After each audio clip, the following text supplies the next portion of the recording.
Today we're going to talk about living the philosophy, which is referred to as naturalness of decreeing. Neville speaks of the following: Can man decree a thing and have it come to pass? Most decidedly he can. Man has always decreed that which has appeared in his world, and is today decreeing that which is appearing in his world, and shall continue to do so as long as man is conscious of being man. The idea behind this is naturalness of being, naturalness of imagination.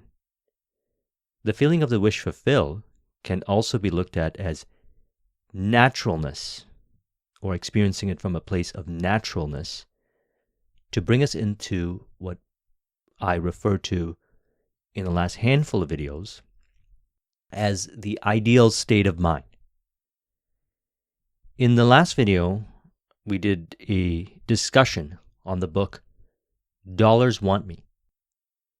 And the premise of that book is the idea that by changing the interpretation, rather than saying, I want this, I want that, to it wants me, and having a naturalness of that assumption, we experience reality changing as far as the rearrangement of the mind goes, first in the naturalness of the assumption to reflect accordingly.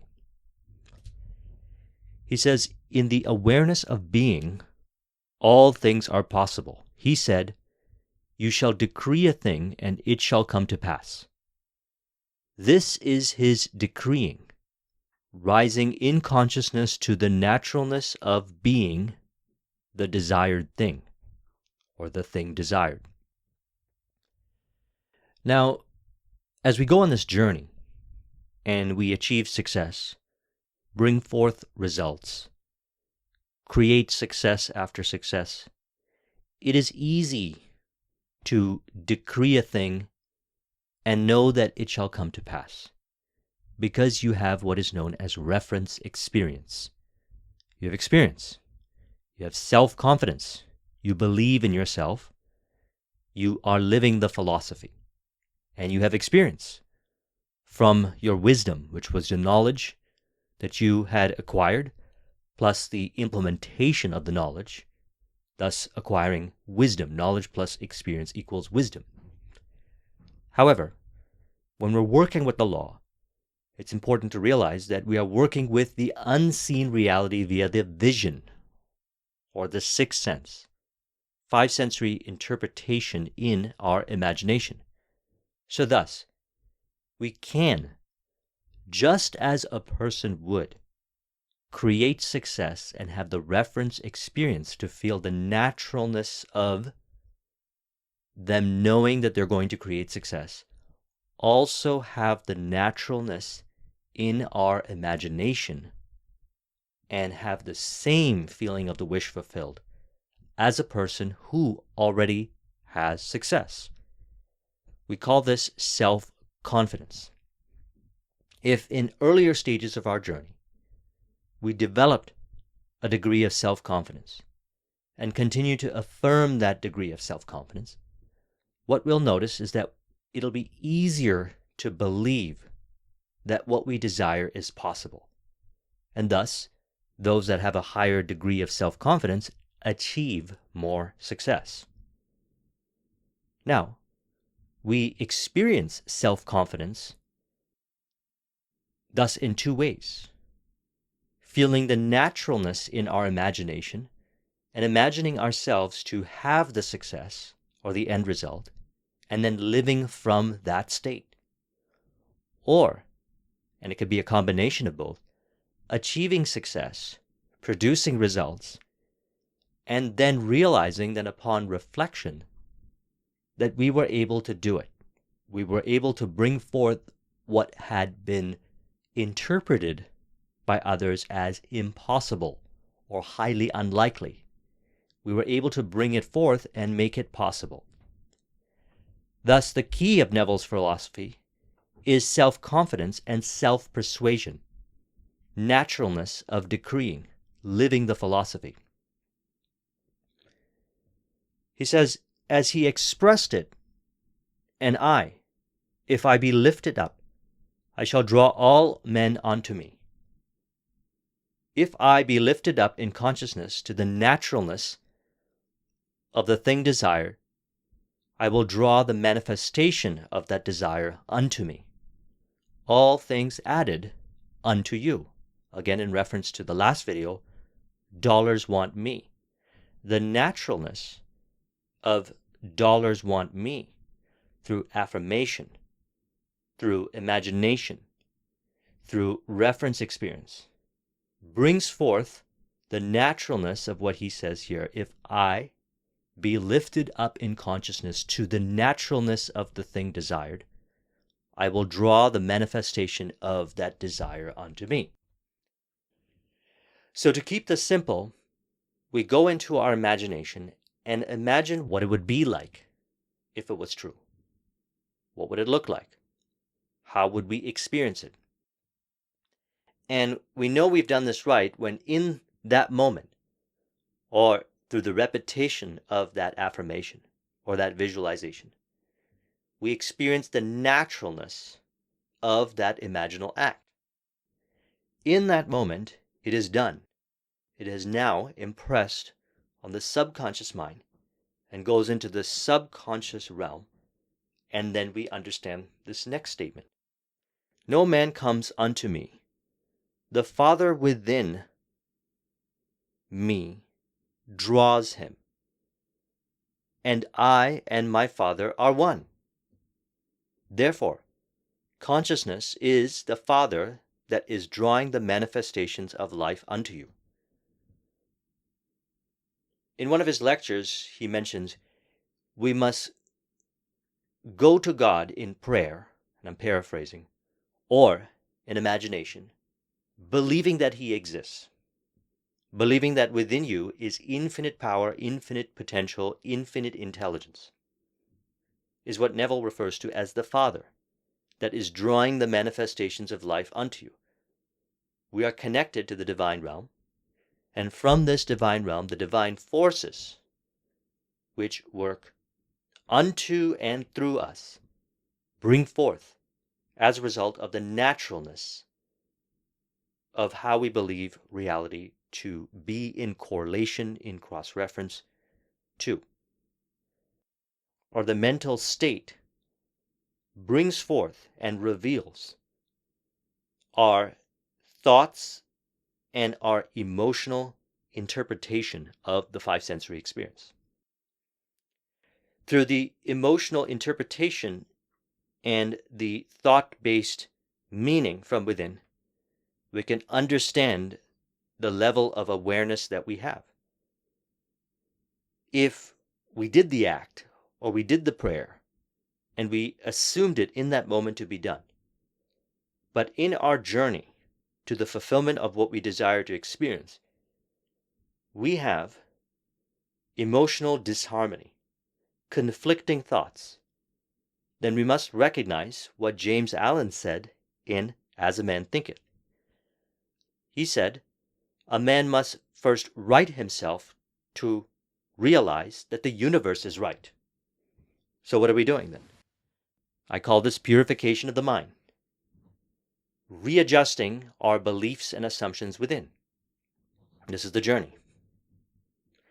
When we change our beliefs about ourselves in relation to the journey, and we're going to be doing some more discussions in the upcoming videos about beliefs, which is fundamentally instilled the same way that we have our current beliefs, through the repetition of the same information, through the repetition of the same experiences, through the repetition of looking at reality from the same interpretations, till we are unwaveringly and lightheartedly being accurate thinking, self-persuaded that whatever shows up on the journey, be it interpretation as obstacle, interpretation as friction, interpretation of whatever that we may interpret within as denying that which we desire to experience. We change the meaning within and observe as our sensory integration becomes more harmonious. One way of looking at it is saying that we are integrating the five senses with the sixth sense, the sixth sense being able to draw into our imagination what exists in the already complete and eternal now, and stay lightheartedly persistent via five sensory integration till that is reflected on what he refers to as the screen of space. It is facilitated through what we call the journey, which can include Robert Dilts' model, behaviors, capabilities, or things changing on ways that we don't consciously know how, but they do change, till that naturalness of assumption in the mind is reflected as natural occurrence on the screen of space. He says, now I must make the state as natural as I have made my present state. I must consciously return to my new state constantly. So a couple videos ago, I talked about NLP submodalities and accessing certain states of mind. We also spoke of how, as you access the state of mind and dwell in that state of mind, it becomes your self-image or your identity.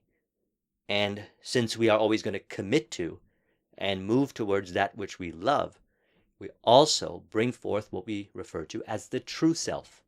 Your true identity, your true self, is one that you're naturally going to be able to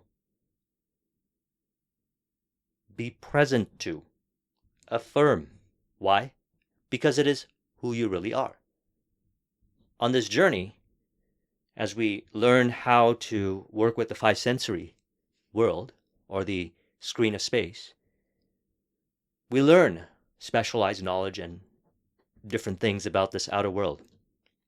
And at a certain point, we connect it back to who we really are. We ask the question, who are we really? How do we really want to live? What do we truly desire? This brings forth the desire to bring forth that what we desire, and in the process experience the purification of the mind and bring forth what we desire, thus bringing forth also, as referred to earlier, higher level of self-confidence. That's why it's very important to commit to a goal and see it all the way till completion, because this is how we learn. We've always learned this way, and we can continue to learn this way. As we maintain the ideal state of mind, which is in alignment with our vision, which is in alignment with our true self, it becomes a natural way of being, and all things are added onto you. In the realm of relationships, in the realm of finances, in the realm of any kind of prosperity, in the realm of harmonious connection and leadership, in the realm of whatever that you want and that is in relationship with who you really are. It's natural, true self. But we go on this journey. We study the law. We live by this law, which is the law absolute, which is what he says here. Now I must take the state as natural as I have made my present state. I must consciously return to my new state constantly. The vision, if you look back at the Robert Dilts model, which I don't have a visual on this particular video, but you've heard me reference this to many of our conversations. We have vision, and then we have identity. As we assume the identity, the self-image of the vision, which represents the state of mind, the ideal state of mind, and the naturalness, the feeling that the vision is ours, it is on the journey, it is happening, I'm on the journey to the fulfillment, it is going to be brought forth. That naturalness automatically, and more so each day, brings forth the ideal behaviors, capabilities, values and beliefs, as well as the environmental changes and the environmental rearrangement, which is what he was referring to here when he says, "No man comes unto me, the Father within draws him, and I and my Father are one." All of that happens unto and through you via the subconscious realm, much of it. If you have brought forth a lot of conscious awareness of what is in the unconscious and the subconscious, then you will know, you will see the patterns, and you will align with the patterns automatically. You will say, I knew that I was going to do these things, and also I automatically did those things. We call that divine will. But however, we don't need to know how. You can know how after you have acquired the wisdom, knowledge plus experience. And through the knowledge plus experience and the wisdom, you start finding a desire to share the philosophy, which we're going to talk about in a moment. So again, to further emphasize this naturalness of decreeing, I must first feel its naturalness, like my own bed at night. At first, the new state seems unnatural, or may seem unnatural, like wearing a new suit or hat. Although no one knows your suit is new, you are so conscious of it, you think everyone is looking at you. You are aware of its fit and its feeling until it becomes comfortable. So it is with your new state. So you have a vision, and we work with that video that I put out, which I'll put a link in the description, Accessing State. And we discover what brings us into that ideal state, and we maintain that ideal state. We commit to ourselves to maintain that ideal state. And then that naturalness of the feeling of the wish fulfilled becomes subconscious competence, unconscious competence. And you automatically say the right thing at the right time, do the right thing at the right time, more so as it is further affirmed into your identity, becomes you. At first, you are conscious of its strangeness, but with regular wearing, wearing the garment of the state, see the state of mind as a garment. That is what he's referring to right here. He's correlating it to an actual garment, because it is true. We wear garments, beliefs, belief systems, states, and we navigate this reality, experiencing reality from those psychological garments. He says the new state becomes comfortable, and its naturalness causes you to constantly return to it, thereby making it real. And when we make it real in the mind, it is real in reality. So none of this has to do with faking it. It's the recognition that we are moving through states. And we are committing to that what we love, which is who we really are, the true self. And we represent the state. And we remain in the state because that's where we really want to be. Now, as you continue this journey, bring forth success after success, or even some success, you may find awakened within you another attribute of the true self. We call this sharing the philosophy, or sharing the wisdom, or harmonious relationships with others, which is what we love to do. We love to teach, we love to share. And this is one of the most powerful things that we can share. The empowerment that people can have that which they truly desire. It is one of the most rewarding things that we can experience in this life. To have a person show up within our awareness and say, I want to have this dream. I want to bring forth what I truly desire. And to be able to communicate with them, verbally and non-verbally, in a way that facilitates the behavioral change, the transformational change, so that they can have what they desire. That is as rewarding as creating it for yourself. That is part of the nature, true nature of our true self. self-confidence within, and self-persuasion within, to the point where it externalizes as others, bringing forth their own self-confidence and self-persuasion.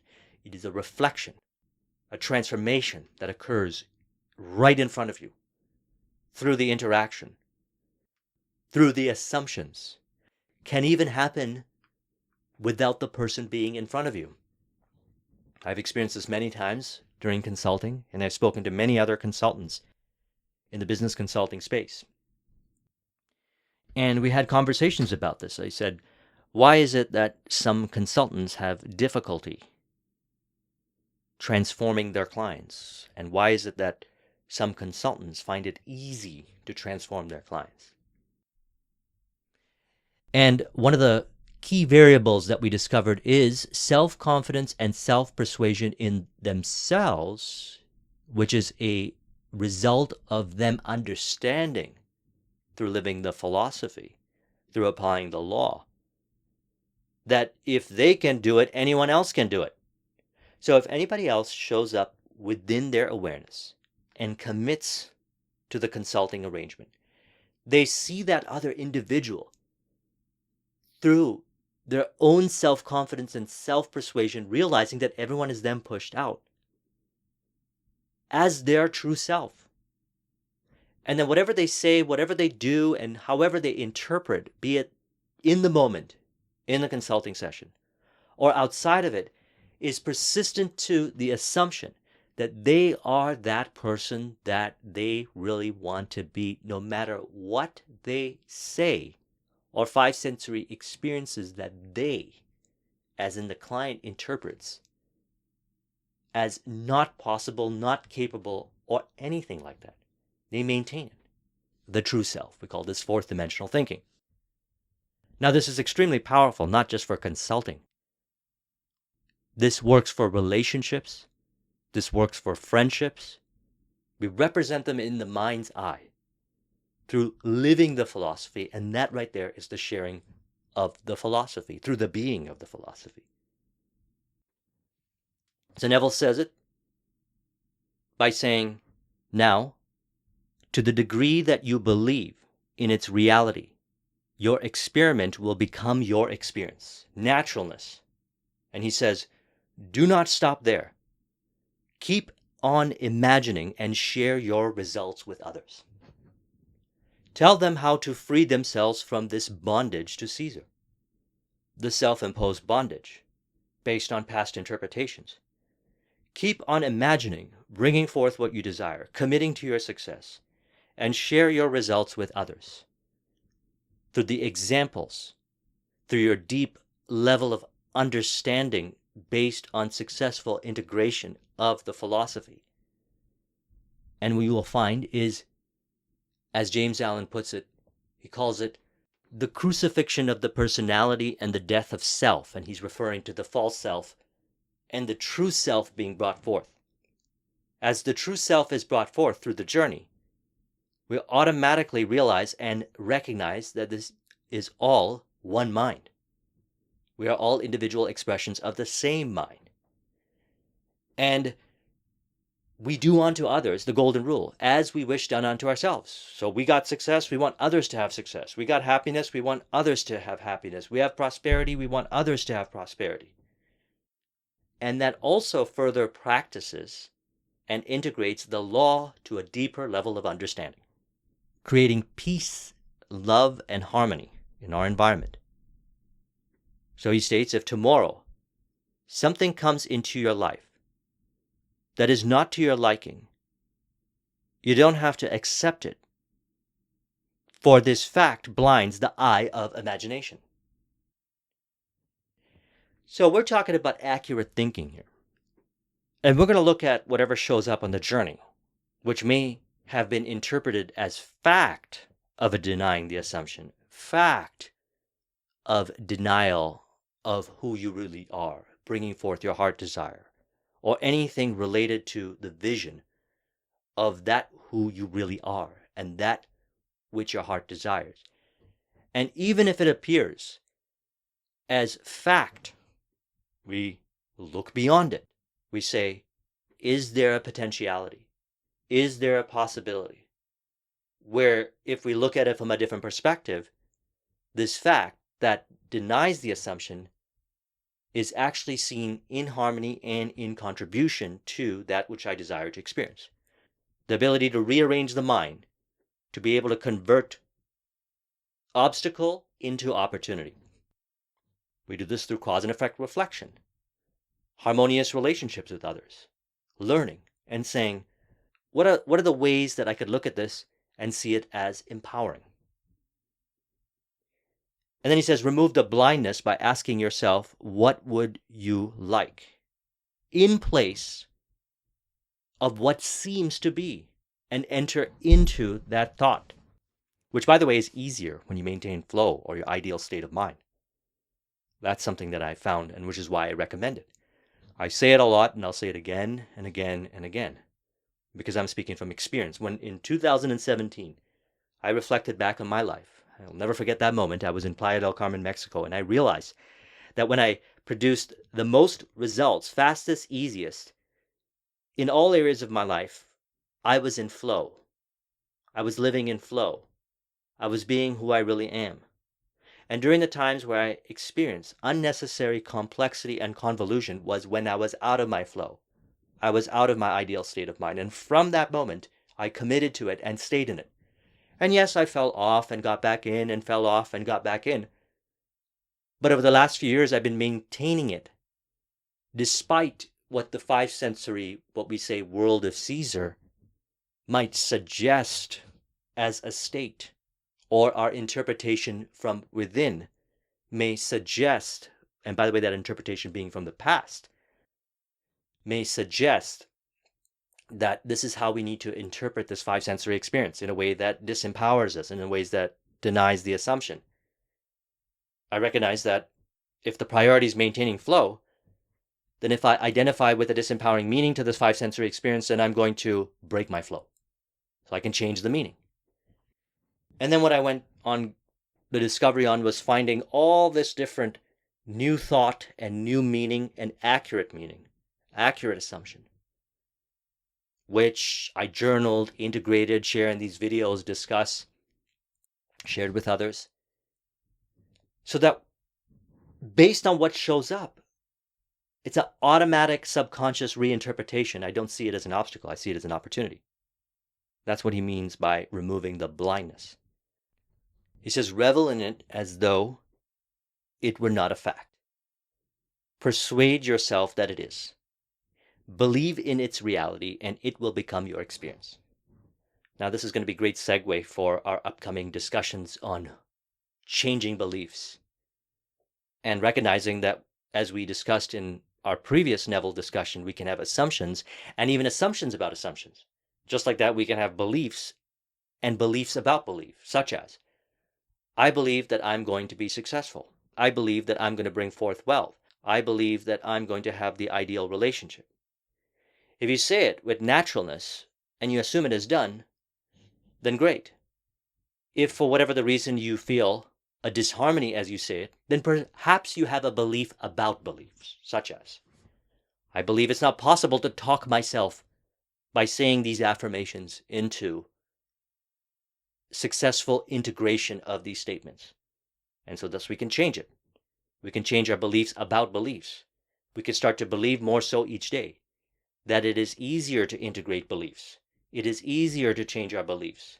Affirm to yourself, I realize that as the days go by, as it always was, I find it easier to identify and evolve my limiting beliefs. I recognize that these limiting beliefs are not who I truly am. I recognize and reveal my true self.